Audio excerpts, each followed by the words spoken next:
Hello everyone. आज इस video में हम देखेंगे ऑपरेटर्स इन सी। तो हम यहाँ देखते हैं हमारा पहला टाइप का ऑपरेटर जो कि है अरिथमेटिक ऑपरेटर्स।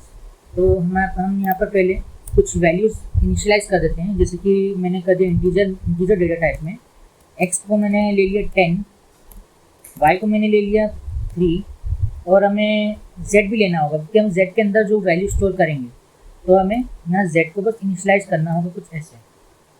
अब हम अगर लिखें z इक्वल टू पहला अरिथमेटिक ऑपरेटर है x plus y, addition operator. तो यहाँ पर हम प्रिंट कर देंगे z को print f format specifier of %d क्योंकि हम इंटीजर प्रिंट कर रहे हैं कॉमा z। अब अगर इसे रन करें हमारे पास आंसर आ जाएगा 10 + 3 जो कि है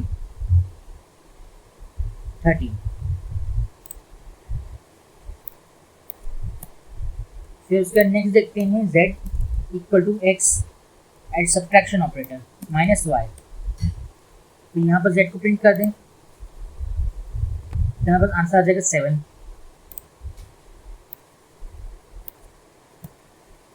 फिर उसका नेक्स्ट हमारे पास मल्टीप्लिकेशन ऑपरेटर जो कि x एस्ट्रिक्स y। तो यहाँ पर आंसर आ जाएगा यहाँ पर 30।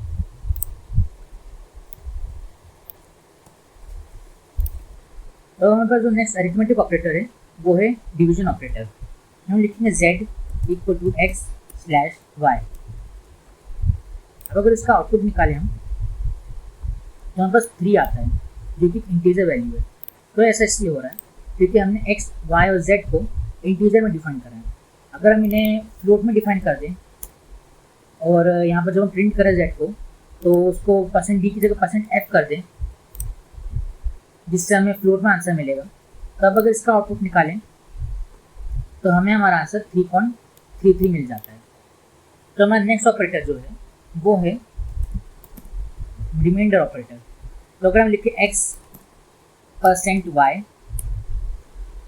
और यहाँ पर इन्हें वापस से डिफाइन कर लेते हैं प्रॉपर इंटीजर में और यहाँ पर %d, तो हमें यहाँ पर 10 को जब 3 से डिवाइड करते हैं तो जो रिमाइंडर आता है वो यहाँ आउटपुट मिल जाएगा जो कि होता है 1।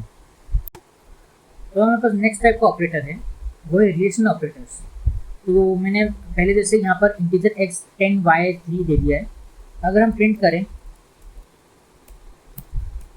%d में, अब अगर हम प्रिंट करें x ग्रेटर देन y तो हमें आंसर ग्रेटर देन y जो एक रिलेशनल ऑपरेटर है। तो अब अगर यहाँ पर हम इनका वैल्यू प्रिंट करना चाहें कि x ग्रेटर देन y तो हम यहाँ पर आउटपुट 1 आता है जिसका मतलब है ट्रू। अब अगर हम इसे लेस देन कर दें तो हमारा आउटपुट 0 आ जाता है जिसका मतलब फॉल्स क्योंकि x जो है वो y से बड़ा है। फिर उसके बाद अगर हम यहाँ पर प्रिंट कर दें डबल इक्वल, अभी इक्वल जो होता है वो असाइन करने के लिए होता है। मतलब होता है जैसे कि हमने यहाँ पर लिखा है x इक्वल टू 10 तो हम लिख रहे हैं कि 10 की वैल्यू 10 जो है वो x के अंदर स्टोर कर दो। पर अब यहाँ पर हमने डबल इक्वल लगाया है तो इसका मतलब है कि हम उसे कंपेयर कर रहे हैं।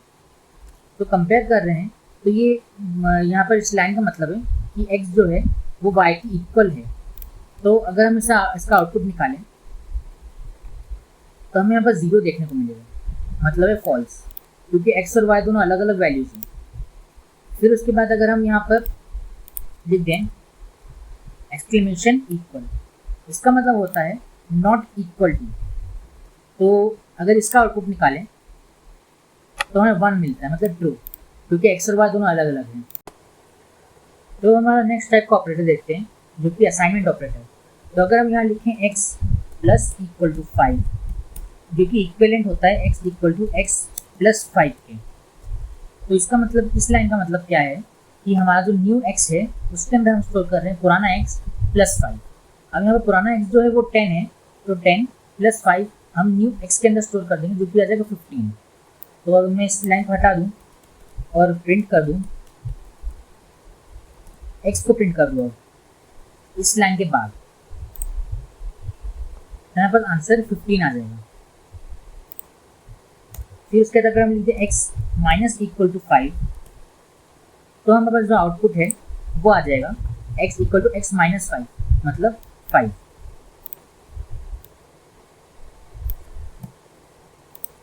फिर उसके बाद अगर लिख दो x मल्टीप्लाई इक्वल टू 5,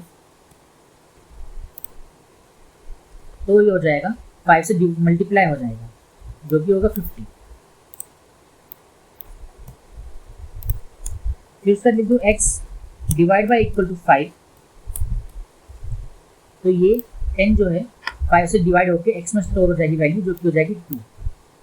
तो हमारा नेक्स्ट टाइप का ऑपरेटर देखते हैं, जो कि लॉजिकल ऑपरेटर। तो इसके एग्जांपल के लिए मैं क्या करूँगा कि यहाँ पर एक हमारी हेडर फाइल होती है, मैं लिखूँगा hash include std bool dot h। इससे हम बूलियन और बूलियन डेटा टाइप को भी एक्सेस कर सकते हैं। तो जैसे कि यहाँ पर हम बस इंट x इक्वल टू 10 है, तो मैं इसे 2 लिख दूंगा और y को फॉल्स लिखूंगा। अब प्रिंट f %d लिखूंगा और लिख दूंगा x डबल एंड % y। तो ये जो डबल एंड % है ये हमारा एंड ऑपरेटर है, मतलब x एंड y। तो यहाँ पर जो है ये ट्रू तभी प्रिंट होगा जब हमारा x और y दोनों इक्वल हो, जिसमें x और y दोनों ही सेम होने चाहिए या दोनों की कंडीशन सेटिस्फाई होनी चाहिए। अगर यहाँ पर हम प्रिंट करें, इसको रन करें, तो यहाँ पर 0 आता है, मतलब फॉल्स। तो यहाँ पर मतलब हुआ क्योंकि हमारा x ट्रू है, y फॉल्स है, तो और ये एंड % ऑपरेटर एंड ऑपरेटर बोलता है कि दोनों वैल्यूज़ सेम होनी चाहिए, तो इसलिए हमारे पास फॉल्स आ गया, क्योंकि x ट्रू है, y फॉल्स है। फिर नेक्स्ट देखते हैं हम और ऑपरेटर। तो x और फिर हम यहाँ पर ये यूज़ करेंगे, तो ये है और ऑपरेटर। अब अगर हम इसे प्रिंट करें तो मेरे पास आउटपुट 1 आ जाता है, मतलब ट्रू। इसका मतलब है कि x और y, x या फिर y, तो x और y में से अब x ट्रू है, y फॉल्स है, तो इनमें से कोई एक लेना है जो भी ट्रू हो। तो हमारे पास x ट्रू है, तो इसलिए हमारे पास यहाँ पर 1 आ गया, मतलब ट्रू। फिर हमारे पास नेक्स्ट है नॉट ऑपरेटर। तो हम यहाँ पर क्या करते हैं कि मैं ब्रैकेट में इनक्लोज कर देते हैं x और y को, और यहाँ पर मैं एक्सक्लेमेशन मार्क लगा दूंगा, मतलब नॉट। तो इसका मतलब बन गया कि नॉट ऑफ x और y।